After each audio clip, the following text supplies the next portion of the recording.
Bueno, pues hola a todos, soy José Carlos Fernández, bienvenidos a un nuevo video del curso Reales 0205 de la Facultad de Derecho de la Universidad Católica.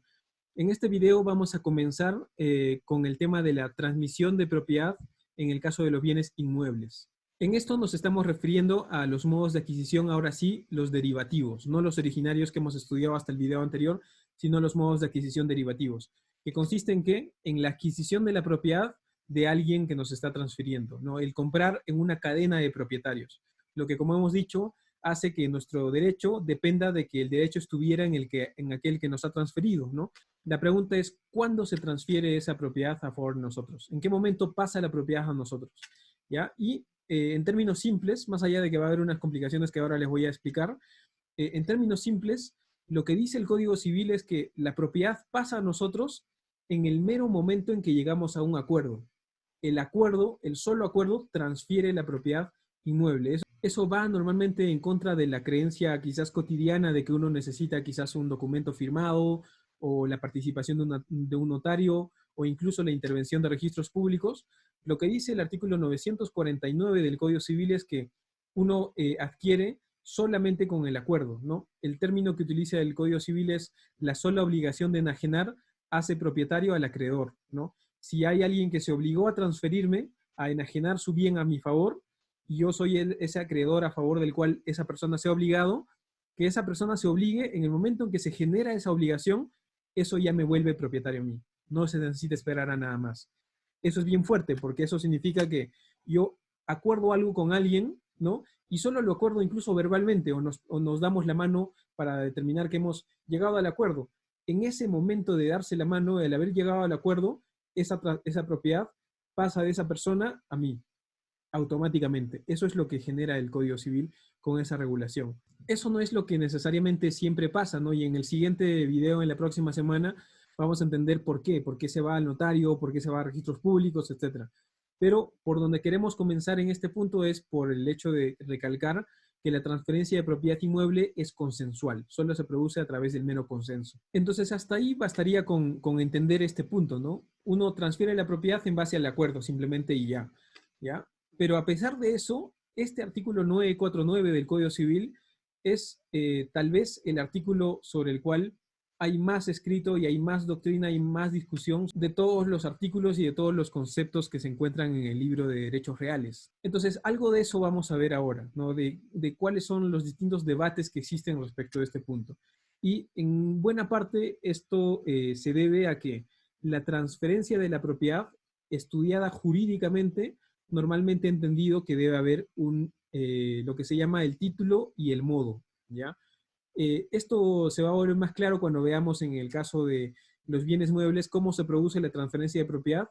Ahí sí hay claramente un título y un modo. Un título es el acuerdo entre el transferente y el adquirente, ¿no? Y el modo es la entrega, ¿no? Uno se obliga a transferir, pero la transferencia opera en el momento en que se cumple con el modo, que es la entrega del bien, ¿no? Ahí funciona a la perfección esa lógica.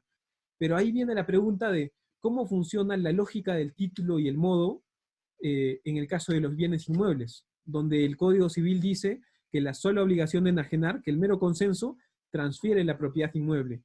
¿Dónde está ahí el título? ¿Dónde está ahí el modo? ¿No? Ahí es donde se genera la discusión doctrinaria, ¿no? Porque en otros países, ¿no? Por ejemplo en Alemania, la transferencia de propiedad se produce a través de un título que es un contrato y ahí también hay un modo que es la inscripción en el registro público, ¿no? Y entonces la transferencia de propiedad sigue una lógica similar a a la de los bienes muebles, ¿no? Pero en nuestro sistema, que sigue más bien un sistema influenciado por el derecho francés, donde la consecuencia de transferencia de propiedad se produce por el mero consenso, ahí es donde viene esa pregunta más doctrinaria. Entonces eso es lo que les voy a presentar ahora en esta sesión.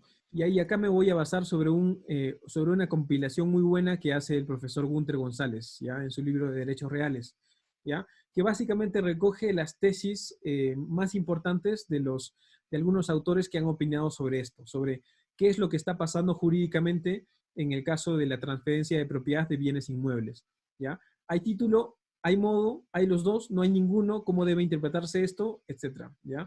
Entonces, hacemos un repaso de distintas formas de entender qué es lo que está pasando en esta transferencia de propiedad para entenderlo bien de manera jurídicamente, más allá de que, como les digo, en las cuestiones de practicidad, lo que diríamos es que la propiedad inmueble se transfiere solamente con el consenso. Yo les voy a dar algunas ideas sobre las que considero que son las formas más acertadas de entender este punto. En primer lugar, yo creo que acá lo que está sucediendo es lo que justamente sustenta a Avendaño, que es decir, acá no hay un modo, acá simplemente la transferencia de propiedad inmueble opera con el título y listo. Eso es lo que está pasando en esta situación de manera práctica. Eso es quizás una forma más clara de entender esto, porque eso es lo que dice el Código Civil, ¿ya? Añadido a eso, creo que vale la pena mencionar lo que explica Forno sobre este punto, ¿no? Lo que explica Forno respecto a esto es que quizás en cierto momento de la historia había la necesidad de que haya un título y además un modo, que consistía en la entrega o cualquier otra formalidad.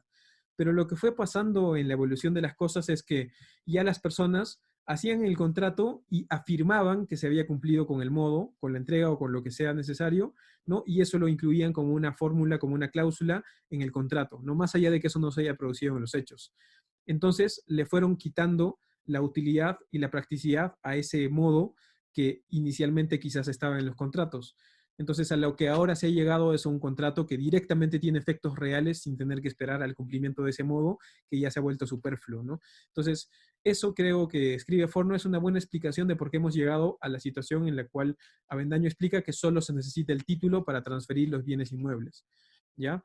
Y otra cosa que me parece buena resaltar de todas estas definiciones, que ustedes las verán en detalle en los materiales, es la posición de Gastón Fernández, ¿no? Que es la interpretación funcional, el preguntarse, más allá de cuál es la forma en que se transfería la propiedad en Francia o en Alemania o en códigos anteriores, ¿ya? ¿Cómo es que esto debe funcionar o cuáles son las funciones que entendemos que un sistema de transferencia de propiedad debe tener en un determinado contexto, ¿no? Si en nuestro caso, en nuestro país, se quiere priorizar el hecho de la circulación de los bienes, porque eso nos parece bueno como política pública, entonces eso informará cuál es la decisión que tengamos, ¿no? Por ejemplo, facilitar la transferencia a través de un mecanismo consensual como el que tenemos. Pero si nos empieza a preocupar el hecho de que hay muchas situaciones en las cuales personas que no son los propietarios están consiguiendo transferir la propiedad, si eso es una situación que nos preocupa, entonces quizás valga la pena poner una serie de seguros a la transferencia de propiedad a través de pedir la participación de un notario o de registros públicos.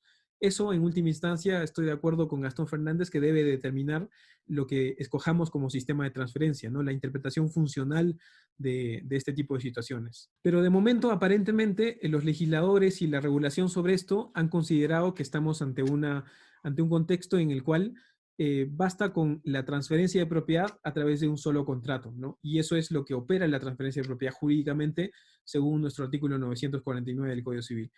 Eso es con lo que quiero que se queden de momento, ¿no? La transferencia de la propiedad inmueble, a diferencia de la mueble, se transfiere con el mero consenso, ¿ya? Con el mero acuerdo. Ahora, como ustedes habrán visto quizás incluso en su propia experiencia, una transferencia de un inmueble no se suele hacer solo con un acuerdo ni verbal, ni incluso solo escrito, sino normalmente implica llevar una minuta ante un notario y que el notario eventualmente haga llegar estos registros públicos. Y eso viene porque, aun cuando uno se vuelve propietario con el solo acuerdo, hay una serie de protecciones que uno como comprador quiere tener por el hecho de que pueden producirse conflictos de derecho, que son los que justamente vamos a ver la próxima semana. ¿Qué pasa si el vendedor me vende a mí solamente verbalmente y luego vende a otra persona?